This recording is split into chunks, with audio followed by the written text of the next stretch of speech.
semi-literate primitive monkeys. But I just have zero sympathy for them or their culture, a culture where people just don't use toilet paper or forks. Hey, and the way they treat women, I agree with you. Their culture is, but you're in their homeland, and you're over there as an American who they hate, and they want nothing more than the Americans off of their soil. So they're not going to play games. They can just shut the up and obey, is my view. How could you salvage Iraq at this point? I don't, it's beyond our control.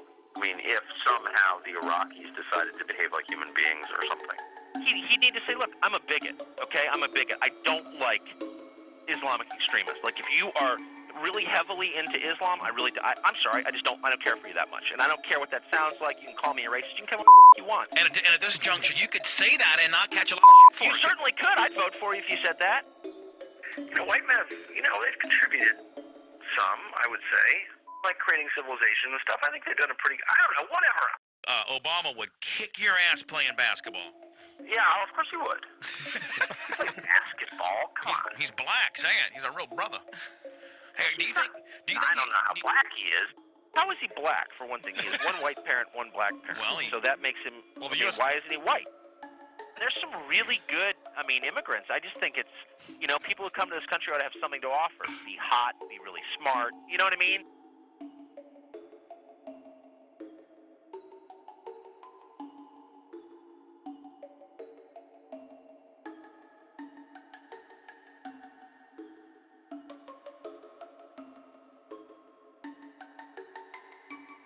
One day you're having dinner with your family, imagining everything is fine. The next, your phone is exploding with calls from reporters. They read you snippets from a press release written by Democratic Party operatives. They demand to know how you could possibly have said something so awful and offensive. Do you have a statement on how immoral you are? It's a bewildering moment, especially when the quotes in question are more than a decade old. There's really not that much you can do to respond. It's pointless to try to explain how the words were spoken in jest or taken out of context, or in any case bear no resemblance to what you actually think or would want for the country. None of that matters. Nobody cares. You know the role you're required to play.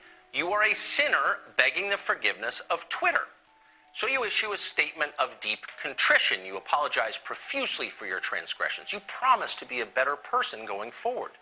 With the guidance of your contrition consultants, you send money to whatever organization claims to represent the people you supposedly offended. Then you sit back and brace for a wave of stories about your apology, all of which are simply pretexts for attacking you again. In the end, you get fired. You lose your job. Nobody defends you. Your neighbors avert their gaze as you pull into the driveway. You are ruined. And yet, no matter how bad it gets, no matter how despised and humiliated you may be, there is one thing you can never do, one thing that is absolutely not allowed. You can never acknowledge the comic absurdity of the whole thing. You can never laugh in the face of the mob.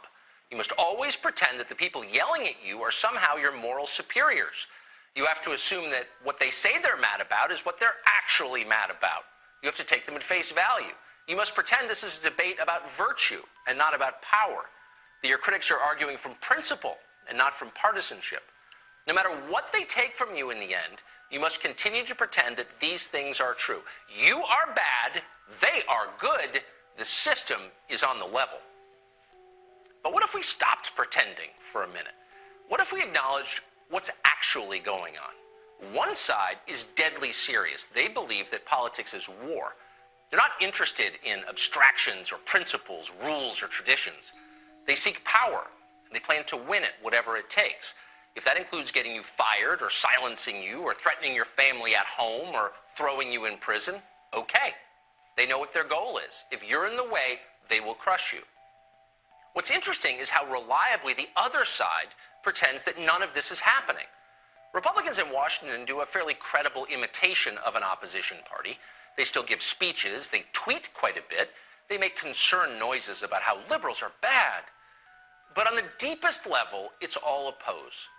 In their minds, where it matters, Republican leaders are controlled by the left.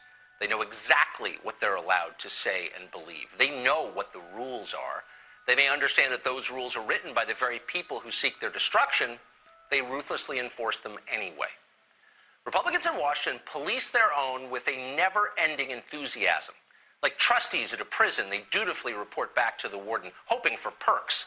Nobody wants to be called names. Nobody wants to be Trump. How many times have you seen it happen? Some conservative figure will say something stupid or incomplete or too far outside the bounds of received wisdom for the moral guardians of cable news. Twitter goes bonkers. The mob demands a response. Very often, the first people calling for the destruction of that person are Republican leaders. You saw it with the Covington Catholic High School kids. You see it all the time.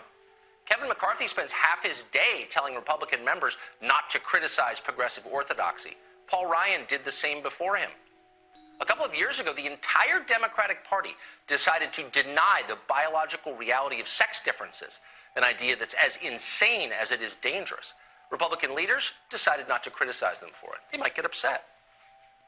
This is a system built on deceit and enforced silence. Hypocrisy is its hallmark.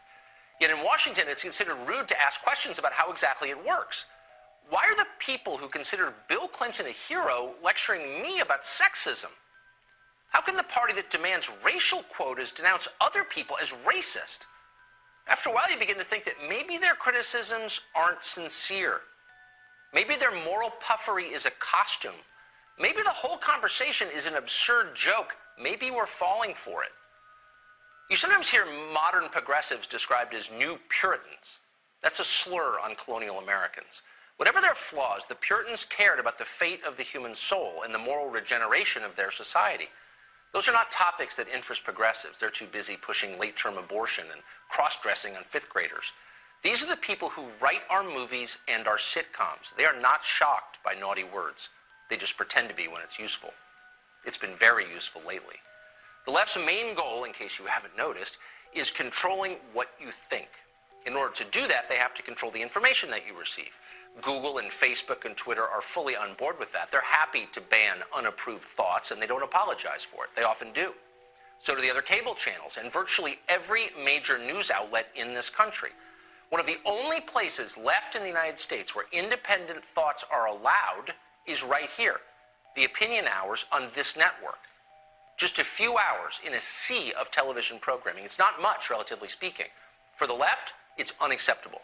They demand total conformity. Since the day we went on the air, they've been working hard to kill this show. We haven't said much about it in public. It seemed too self-referential. The point of this show has never been us. But now it's obvious to everybody. There's no pretending that it's not happening. It is happening. And so going forward, we'll be covering their efforts to make us be quiet. For now, though, just 2 points to leave you with. First, Fox News is behind us, as they have been since the very first day. Toughness is a rare quality at a TV network, and we are grateful for that. Second, we've always apologized when we're wrong, and we'll continue to do that. That's what decent people do. They apologize. But we will never bow to the mob. Ever. No matter what.